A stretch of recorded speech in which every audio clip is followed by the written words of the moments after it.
Watching the comparative analysis on the holographic screen, I was eager to see how a Great Pyramid was conceived and designed, and what were the exceptional technological solutions to build one. Obviously, I was not expecting to see something like designing at the drawing board, with ruler, compass and pencil, or even in front of a computer, using various specialized programs for this. But I was very passionate about the process of thinking about and designing the project, especially through the lens of the advanced technology of an alien civilization, because I had no idea that such a grand and incredibly sophisticated project was possible, such as designing a Great Pyramid, is something common and easy to do. A proof of this is the fact that, at the level of knowledge and technological possibilities that scientists and engineers have at their disposal today, they still cannot design and erect such a gigantic construction. The difficulties of design and especially of concrete realization that would arise from this would be insurmountable for them. As soon as I made that wish, the synthetic analysis sequence was interrupted and I was shown a map of southern Egypt. Then the picture suddenly changed and I saw a group of 6 beings, 4 of them extraterrestrial and 2 earthlings, gathered in a large room, possibly inside a ship. 3 out of the 4 extraterrestrial beings were Syrians, as I recognized them by their tall stature, over 2.5 meters, pearly white skin color, and slightly elongated skull towards the back. The 4th alien being belonged to a race unknown to me, with very white skin, silver hair, and purple eyes. As I perceived telepathically, the 2 Earth beings came from Atlantis. They were all standing around a huge blue hologram of a pyramid in the middle of the hall. The hologram was shrouded in a milky light, and the edges of the pyramid glowed discreetly white. Every being in that room was intervening with hand movements in the hologram, modifying or adding elements. At the same time I saw a lot of information on the edge of the hologram, symbols, shapes and secondary representations that moved and changed continuously. Everything was dynamic, active and at the same time full of meaning and coherence. I felt beyond any doubt that what I was seeing, as a synthesis of the design of a Great Pyramid, was a work very deeply grounded in cosmic laws and principles, having only peripherally to do with the calculations of its physical structure. As I was soon to understand, these calculations resulted directly from the subtle structure of the pyramid and were therefore perfect, because the construction of the edifice was not only about its physical elements, the stone blocks, but primarily about the subtle energetic elements and their correct integration into a much larger, cosmic structure. If we consider them at the level of principle, these conclusions are very important, because they show us the erroneous basis on which scientists rely when they want to understand the mysteries of the pyramids. Among other things, it is hard to assume and believe that Neolithic people, so some 4,500 years ago, according to Egyptologists, designed, drew plans, coordinated and then carried out the construction of such colossal edifices, yet contemporary engineers and physicists are not able to do it today even with the help of powerful computers and current construction technology. They have not yet understood that there is a well-determined sense of manifestation of things in creation, which always comes from the top down. The calculations, results and magnitudes on the physical plane, which help to build the pyramid, naturally derive from its higher projection on the etheric subtle plane, because what I saw synthesized in the image of that hologram was actually the projection of the pyramid starting from the etheric plane. So it was not just a simple hologram, but, through a technology that I don't understand even now, it allowed the vision of the pyramid and its projection directly into the etheric plane. At this stage, the pyramid gains meaning and inner strength, but it is not yet connected to the physical plane. All the calculations and results on this plane are just a natural consequence of the structures designed on the etheric level. Perhaps this is why contemporary architects and engineers do not yet have the knowledge of such an advanced project as the construction of a large-scale pyramid, because at this level of complexity, it is not enough just to make structural and strength calculations, but it is necessary to link it to a deep energetic base, which gives stability and durability to the project. Therefore, solutions of a subtle ethereal nature are needed first, and these then generate the concrete solution on the physical plane. Major design differences. I realized from the images presented to me that in such a project one starts from a kind of stellar astrology, from a certain stellar configuration, with the place where the pyramid is to be built as a point of reference. At the high level of consciousness and understanding of cosmic laws that advanced alien civilizations have, the problem of building grandiose edifices involves a different approach that is much deeper and more complex than what we are used to on Earth, no matter how amazing these constructions may seem. The big problem with such earthly constructions, Whether we are talking about large and sophisticated skyscraper hotels or other kinds of buildings, is their durability over time, which is low. A durability of several hundred years would be a record for modern buildings, assuming that they are not subject to major destructive natural phenomena or weathering. Yet even with such weathering, which at times has been severe, the pyramids of Egypt have survived for more than 10,000 years, and others are even much older, almost from the beginning of the introduction of great resonator technology. What buildings do we have on Earth that we can say will last at least 1,000 years? By the very nature of the building materials that are used, they are doomed to perish. Even if they look stately and beautiful when new, and the technologies used for the interiors seem sophisticated, in reality they are all very flimsy and short-lived. The materials have no resistance over time, and 99% of the technology relies on electricity, the source of which can disappear or be suspended at any time. Today's technologies, however amazing they may seem to us, are still at an early stage of development because they have not gone beyond an elementary stage in conception and thinking. For the most part, they depend on each other, and this weakens the cohesive force of the underlying idea. The major conceptual leap forward in contemporary science has not yet been achieved, or rather it has not yet been officially accepted by the mass market. It is easy enough to erect steel bar skeletons of grandiose buildings, and make insulation out of various materials. But if the world's largest construction company were hired to build, design and erect a great pyramid, like the one in Egypt, out of stone blocks alone, they would most likely abandon the job in a matter of days. It would be extraordinary to have the technology to assemble such a construction, similar or identical to the Great Pyramid of Egypt, in a coherent way, to the millimeter or even fractions of a millimeter, not to mention the work of conceiving and designing it. But how can contemporary architects and engineers design and build such a colossus, when they have not yet been able to learn or understand how the Great Pyramid was built, or its interior structure? And the pyramid in Egypt is relatively small in size and complexity compared to what, for example, the Great Pyramid of Atlantis once was. The inability of contemporary architectural science and construction engineering comes from the lack of a superior understanding of what it means to form, to resonate energetically and to sustain it in the subtle dimensions of creation. A magnificent construction, such as a Great Pyramid, involves an accumulation of interdisciplinary knowledge, and by this I do not mean architecture, strength of materials, installations, interior design, etc. What I want to emphasize is that true science has a universal nature and also involves, in addition to the laws, equations, and standards that define it, a different kind of knowledge, such as the subtle energetic relationships between celestial bodies, their mutual impact, the occult significance of the resonances that develop in this way, how they can be used over time, the profound science of cosmic cycles, and others, aspects that I have seen and understood from the fragments presented to me on the holographic screen. Moreover, the design of such a construction takes into account both the general macrocosmic elements, which ensure its stability and durability over time, and the microcosmic elements, highlighted by the specific resonance of the space in which the construction is made, the general resonance of the DNA of the race of beings that comes into contact with it, as well as other specific elements, such as the purpose of that construction. Therefore, the physical pyramid is conceived in relation to all the main aspects of the being and the reality surrounding it, but especially to those of a subtle nature, the specific resonance of the DNA, the psychomental states, the geographical location, the influences of planetary and stellar energies, the purpose attributed to that construction and so on. Specific stellar configuration. I have seen how the design of the pyramid by those beings began with the analysis of the star map of the area of the galaxy in which the Earth is located.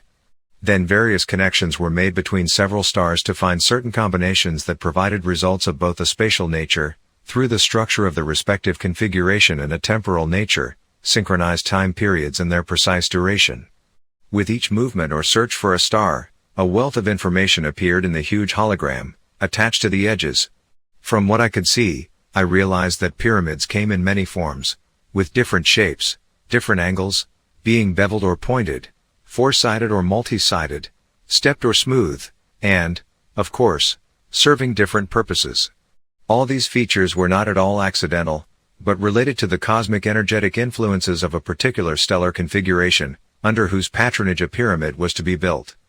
As I have said, the pyramid is not just a simple material construction, but encompasses a whole series of interrelated subtle aspects, each of which has a certain affinity with a particular vibrational frequency, a particular geographical area, a particular psychomental state, etc. After the extraterrestrial beings chose the stellar configuration, I saw how in the central area of that configuration an energetic cloud gradually began to form, which took more and more shape based on each new building block that was created or chosen by those beings.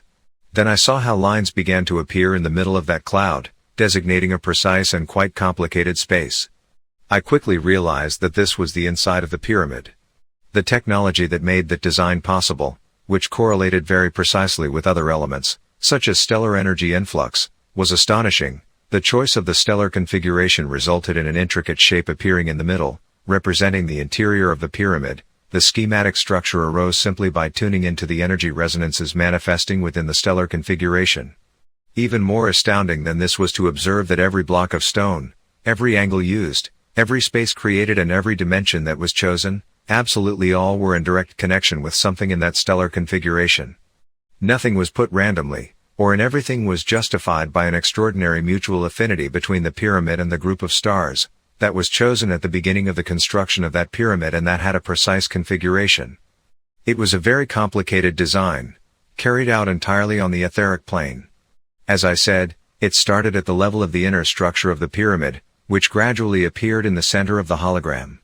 This overlapped in a certain way on the stellar configuration that had been chosen, indicating all the areas of correspondence with a lot of data and symbols. Approximately in the middle of it, at the most important point of energetic influence of the stellar arrangement, the space or main chamber of the pyramid was designed. For example, in the case of the Great Pyramid of Egypt, that space would correspond to the king's chamber. Then the rooms, galleries and secondary corridors would be added until the last niche was completed. Ethereal design and specific stellar resonances. In the holographic images I saw, any structural elements of the pyramid appeared as a result of the energetic resonance, created by the specific stellar configuration that had been established for that pyramid. For example, in the case of the 3 pyramids on the Giza Plateau in Egypt, their dimensions, even though they are in harmony with many specific elements and characteristics of our planet, are designed to respect the ratios corresponding to the geometric structure of the stellar configuration, at the time of the beginning of the actual construction, and those corresponding to the dimensions of the 3 main stars in Orion's belt. Even this simple fact would be enough to block any attempt at a scientific explanation of the construction of the 3 pyramids, for how could the ancient Egyptians have known the diameters of the 3 main stars of the belt? This is impossible, if you limit yourself to the observation of the 3 stars with free sight, which apparently was the only possibility the Egyptians had at that time. And yet the 3 pyramids faithfully and proportionally respect both the dimensions of the 3 stars of Orion's belt and their relative positioning within the belt. In this way, each line in each area of the pyramid was in detail projected to scale, holographically and directly onto the etheric plane. I then received telepathically the information that, practically speaking, conceiving and designing only on the physical plane of a great pyramid is impossible or would be hopelessly doomed to failure, because it could not effectively resolve and correlate the immensity of data required for that construction to be viable and endure. Calculations and engineering methods in the physical plane do not allow the pyramid to be designed according to the usual methods, with current formulas, calculation techniques and knowledge, until a certain stage, beyond which unsolvable problems arise. This is because the parameters included in the construction of a pyramid are much more numerous and often unknown to contemporary engineers and scientists. That's why, even if they wanted to start designing and building such an enormous construction, they would soon reach technical and even conceptual impossibilities, which would make it impossible to build it further. For example, it would be difficult for many contemporary scientists and engineers to understand that pyramids are in fact very important communication centers, connected to the specific energy of stars or huge motherships, which have been chosen to form a certain configuration, to fulfill a certain purpose, usually of a galactic nature. This is important because the giant motherships of highly technologically advanced civilizations are often planetary in size, and their missions are sometimes very long, from a few years to tens of thousands or even hundreds of thousands of years. Pyramids were therefore used in exactly the same way as we now use communication centers, which involve sending and receiving information. For very long distances, such as cosmic interstellar distances, the transmitters also had to be very large and powerful, which is why pyramids were used as subtle telepath transmitters. 24 years. At that time, The area where the three Great Pyramids stand today was not a sandy desert. The Sahara practically did not exist at that time. Instead of today's desert, I saw lush vegetation with large rivers flowing into the Nile. It was clearly conveyed to me telepathically, in combination with the frequency game, that the whole operation of building the architectural complex near Cairo, including the preparation of the plateau, took about 24 Earth years. At first I was a little surprised, as I imagined that, given the advanced technology of the Syrians from Orion, the construction of the three pyramids could have taken much less time, but that was no doubt simply my own uninformed assessment. In addition, the work was not continuous, as I have seen periods when the site was devoid of the presence of aliens and their ships. Later, watching in amazement how the three pyramids were built, I realized that they were in fact worked at a rather accelerated pace for the 24 years, and that under other conditions their construction could have taken hundreds of years, if not more. It started with the proper preparation of the site for construction, as the plateau was uneven and covered with earth. The images showed me massive clearing in that area and leveling of the surface to create the rock-solid plateau. There were many ships of different types in that area, standing motionless in the air at a certain height, arranged in layers or levels. Some of them carried out the preparation of the plateau, using a technology based on a kind of beams that leveled the area. As I saw that operation, it seemed that the air rippled under the ship passing over a certain area, and in its wake everything became somehow flattened, but not by violent destruction, but rather by a kind of liquefaction of the rocks and proper absorption. Alien involvement in pyramid building. One interesting aspect I noticed while watching those extraordinary images was in relation to the origin of alien ships and beings. In that context of mankind's very distant past, to talk about their alien belonging was somewhat inappropriate. The ships and beings in question did indeed come from other planets, but they had been integrating with human beings on our planet for thousands of years. Therefore, they did not come to Earth only for the construction of the three Great Pyramids in Egypt, but their presence was ancient, since the times when Atlantis had great economic and spiritual power and influence over all other continents and even long before that. In Egypt, the three pyramids were built mainly by extraterrestrial civilizations descended from the main Syrian civilization of the Sirius system. In addition to their representatives, I was shown other ships belonging to different civilizations, which also contributed to the construction of the pyramids or assisted certain stages of it. In total, I saw the participation of 4 different extraterrestrial civilizations, to which was added the important presence of wise beings from Atlantis. The erection of the pyramids was a teamwork, in the sense that the Atlanteans, with their specific ships, worked together with extraterrestrial beings from several civilizations, but the major influence of the Syrian civilizations was followed, for as I have said, the Great Pyramid, as well as the other 2 smaller pyramids were built in the Syrian style. In and around the site I could see a veritable aerial anthill of ships, which was extremely well organized and precise. Each ship knew exactly what it had to do and everything seemed to be perfectly calculated and directed. On the ground, however, there were very few Atlantean and alien beings, and quite a distance around that construction area I could see a few locals, quite primitive human beings, just watching the activity at the site. However, in some of the images that followed, I could see some of those natives performing simple activities within the site. I was very curious to see the real way in which the pyramids were built, without oscillating between hypotheses and assumptions that are circulated. From the beginning I understood that that was the exclusive work of Atlantean and extraterrestrial ships and technology, mainly based on crystal energy. There was not even a question of the locals doing anything about the pyramid building, or having any initiative to do so. The distance to such a possibility was similar to that between our Sun and the star Sirius. From what I saw, the locals were beings from a lower branch, with a primitive level of living.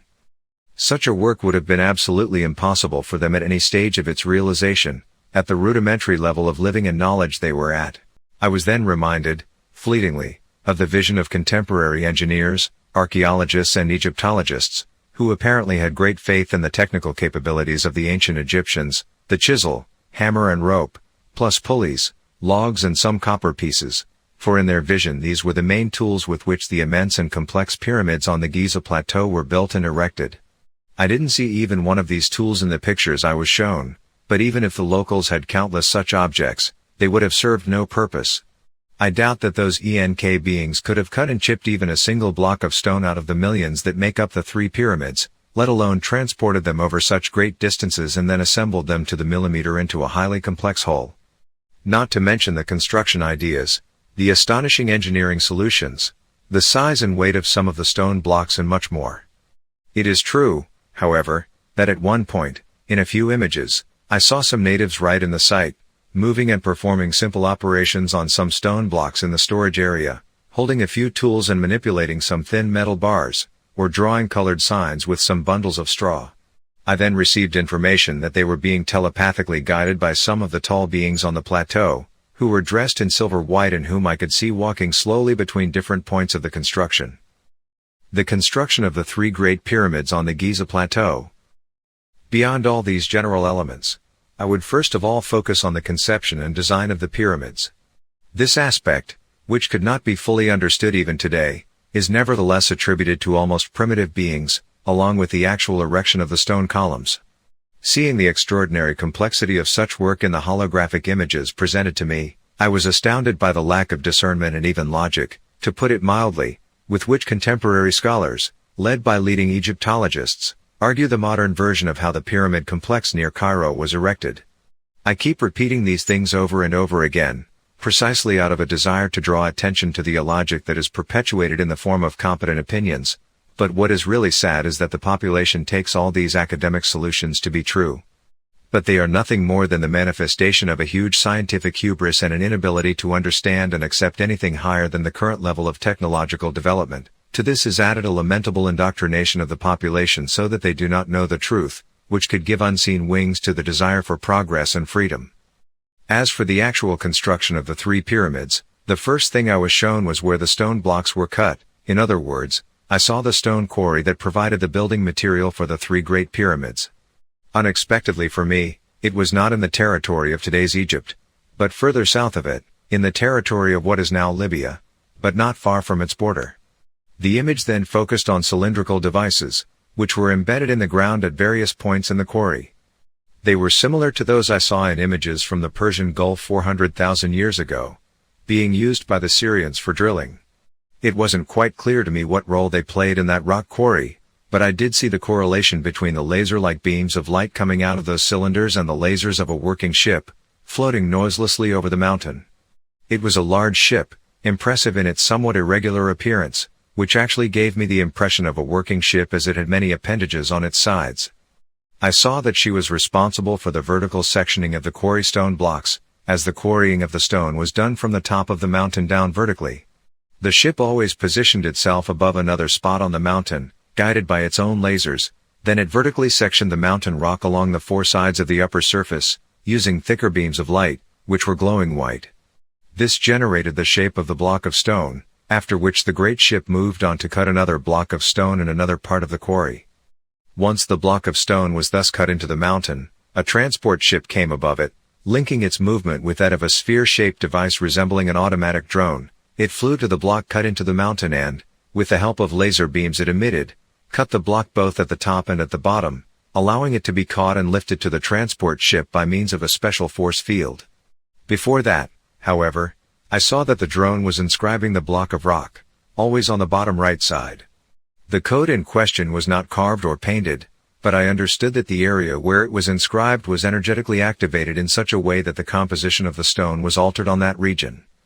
It became more structured there, as if it were an ordered and luminous crystal. The code as such was a rectangle in which several lines and squares were printed, much like today's electronic signature. It would light up when a certain beam of light was directed at it, like a kind of specialized reader. The transport ships were rectangular and each of them had 2 symmetrically arranged hemispheres underneath, which most likely generated an attraction field that supported the stone blocks underneath. As I have said, when a ship reached above a block of stone cut from the mountain, it was sectioned underneath, and it was then trapped in a specific energy field emanating from the ship. I could clearly see how this was done, as a beam of diffused white light came out of the 2 hemispheres and enveloped the block of stone. Almost immediately it began to levitate, rising up to below the ship, a short distance from those hemispheres. Then the ship would speed off on an aerial highway, carrying the block of stone to the site. If the blocks of stone were relatively small, then a ship would carry 2 such blocks in one trip. If they were larger, then the ships would carry only 1 block. For very large or specially shaped blocks I saw that, after being roughly cut from the mountain, they were transported to an adjoining area, where they were finished separately in a meticulous manner, being brought to the required dimensions by several mobile devices which seemed to be automatically directed. Above the quarry, at an appreciable height in the air, a much larger ship stood absolutely still, whose diameter I estimated at least 120 meters. I then received telepathically the knowledge that her role was to supervise and direct the work in that quarry. I could see perfect rows of small transport ships coming and going to the quarry carrying the medium-sized blocks of stone. The precision and dynamics of those movements of the ships and drones was flawless. It seemed as if a giant computer was ordering every operation, both flying and directing the ships and cutting and lifting the stone blocks. Also telepathically I understood that this always happened with a profound science. By the time the stone blocks were cut, it was already known exactly where each one would be placed in the Great Pyramid construction. The cut blocks were always those waiting to be placed in the order that had been decided, but as I was to find out, the complete finish was given to them at the building site. There I saw two main areas, the storage area for the stone blocks and the actual construction area. The blocks were taken in a certain order, never randomly. I could say that no stone block was the same as the others, but had its specific integration into the construction of the pyramid. I did not see, for example, stocks of stone blocks forming a pile. There were, of course, blocks on the ground, but not in piles, and those that existed were immediately taken and integrated into the extremely laborious construction of the pyramid. Collaboration between Atlanteans and extraterrestrials. On the ground, I saw a tall Atlantean man, dressed in white and resembling a priest, overseeing the general construction. I couldn't say how I knew that tall man was Atlantean, but nevertheless, the information was clear in my mind. In the area of the warehouse, I saw two Syrian extraterrestrial beings, as they had pearly white skin, elongated heads, and wore splendid blue jumpsuits with certain golden insignia. These three seemed to coordinate the general work, but I also saw other beings within the site perimeter, about 10, performing various tasks. Two of them were also Atlanteans. My attention was drawn to three of those beings, who were taller than the others. I estimated they were over 2.5 meters tall, and wore some sort of silver-white jumpsuits, slightly translucent, which continued like a cape behind them. So, on the plateau, there was a mix of races, as some beings had hair on their heads, while others didn't. Some had darker skin, even towards brown, but most of them had white skin. The Atlant priest and the two Syrian beings in charge of the general work, had in their hands a monitor resembling a large tablet, through which they correlated the various actions that were required. Absolutely everything in the construction was done by levitating ships.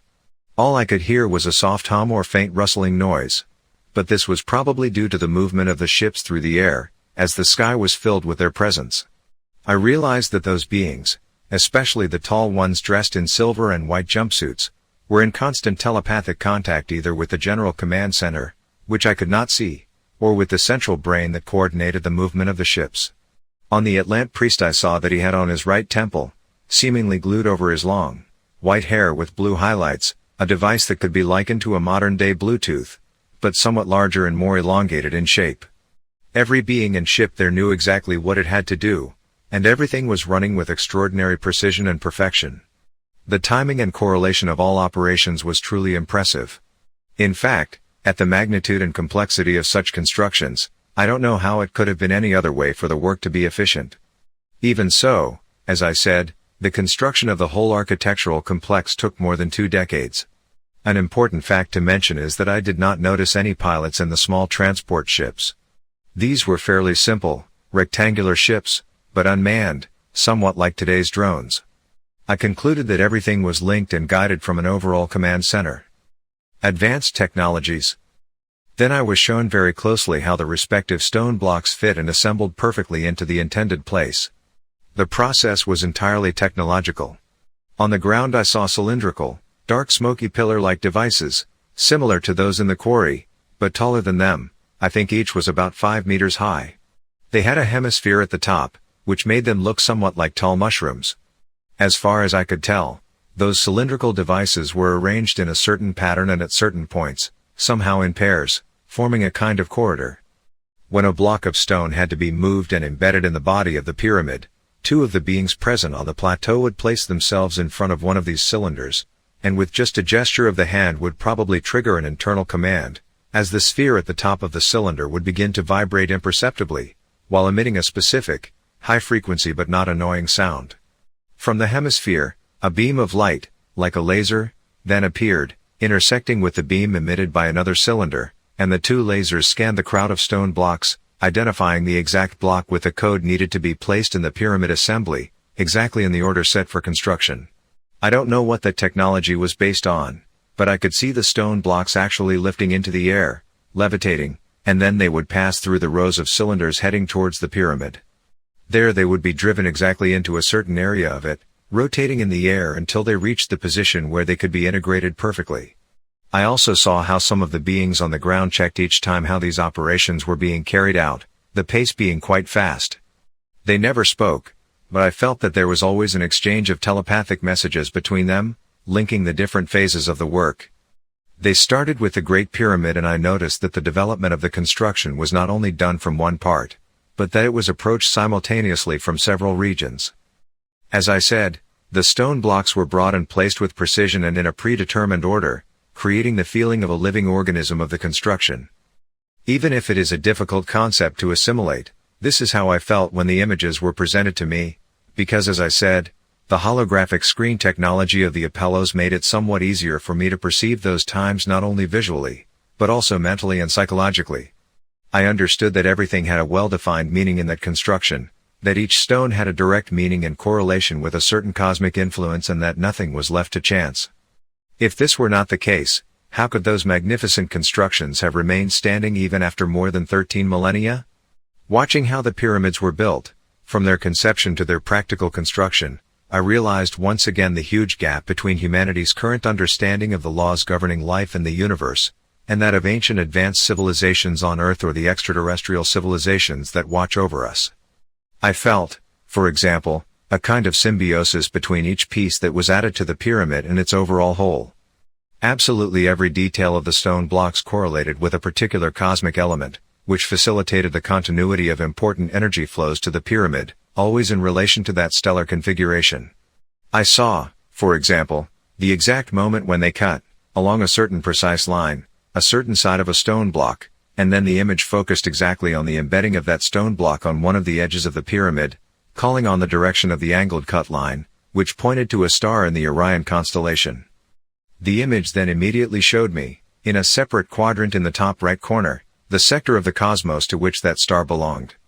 The same principle of construction, which involved complex geometric arrangements of the stone blocks and the angles between them, correlated with important astral moments and cosmic configurations, was followed in detail for all the stones in the pyramid set. In their final form, the pyramids were perfectly polished, like highly valuable pieces of art. For contemporary science, such aspects that go beyond the strictly material framework are meaningless, because scholars do not understand their significance. In fact, this is the main reason why the mechanical age has not yet been overcome, but the same somewhat primitive ideas of propulsion and energy generation are perpetuated. It is true, however, that there is also a highly placed world elite that has had, and has access to a lot of extraterrestrial knowledge and contacts. They possess astonishing technologies, which they use for their own personal benefit, on an impressive scale. But I will not go into that here. All three main pyramids on the Giza Plateau near Cairo were erected at the same time, but the earliest work was still on the Great Pyramid. Soon after, construction began on the other two pyramids. It was a monumental and large-scale work, which, as I said, took about 24 years. Further to the south and a little to the side of the three Great Pyramids, other pyramids were built, as well as several temples, albeit smaller, but part of the same overall project. I was shown that they faithfully corresponded to the stellar arrangement in the cosmos, which was chosen to subtly influence the energy of this architectural ensemble. From what I was shown, I saw the phase of the construction of the Great Pyramid in which its base and corners had already been slightly raised. In the middle of it, in the interior, I noticed a much greater activity. It was a special movement, an activity of a different kind, because that was, in a way, the very heart of the pyramid, its essential structure that was to give it life and make it effective later.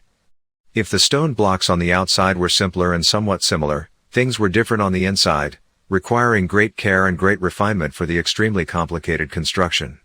Those blocks were very different from the ones on the outside, although when assembled they appeared to be just as simple, rectangular. In reality, they had different shapes and very precise angles, so they fitted together perfectly. Every block of stone there was practically one of a kind. It was also then that I saw that in some areas inside the Great Pyramid a different kind of material was used, different from the stone taken from that great quarry. The consistency of those blocks was different, some of them were black and shiny, others with red inserts, highly polished, being cut into many angles and complex shapes. As an unusual element, I noticed that under the king's chamber was placed a round-shaped structure with spokes on the circumference, resembling a cogwheel. The piece was very complex in its assembly. I felt that this mysterious shape, like a star with many spokes, the presence of which is completely unknown to contemporary researchers, had a very important role, but which I did not understand. No one imagines that between the king's chamber and the queen's chamber, a little lower down in the Great Pyramid section, there would be anything but massive blocks of stone. But it was made clear to me that this is false and that both that area and many others in the Great Pyramid are actually full of tunnels, small chambers or even larger chambers. The final appearance of the three Great Pyramids. In their final phase of construction, the pyramids had perfectly smooth faces on the outside, completely different from what we see today. They shone dazzlingly in the sunlight, but as I soon realized, that glow was aided not only by the polishing of the white stone that covered the pyramid faces, but also by a special substance that was applied to them. The grandeur of the three pyramids could be admired even at night, and it was a perfect, otherworldly spectacle. At first only the Great Pyramid shone, but in the images that followed I saw how all three pyramids spread a fairy light, accompanied by the less intense light emanating from the other secondary constructions around, which completed the whole. The splendid images showed me the whole architectural complex from a certain height, the three pyramids being just like real cosmic beacons. At the top of each pyramid, I saw a crystal, but the one on the Great Pyramid was huge, like an obelisk, and emitted the strongest light. Therefore, contrary to scientific assumptions and calculations, there was never any object other than that giant crystal at the top of the Great Pyramid, which served as a formidable cosmic relay, both for receiving and transmitting information. I was then shown an image from near one side of the Great Pyramid, and then I saw that its radiance was mainly due to a slightly transparent and somewhat phosphorescent substance that enveloped the entire pyramid. If I were to make a comparison, I would say that substance resembled a kind of transparent gel that shone brightly. It wasn't a diffuse brightness, but rather something that reflected light, so when you looked at the pyramids, the overall impression was that they were made of that substance. Even more than that, its structure became somewhat translucent, as if allowing to see what was inside. The stone blocks were not visible at all, everything was perfectly polished and covered with that special substance. However, as I could see in the images presented to me, after several thousand years, that substance lost some of its qualities and even began to disappear from certain areas of the pyramid.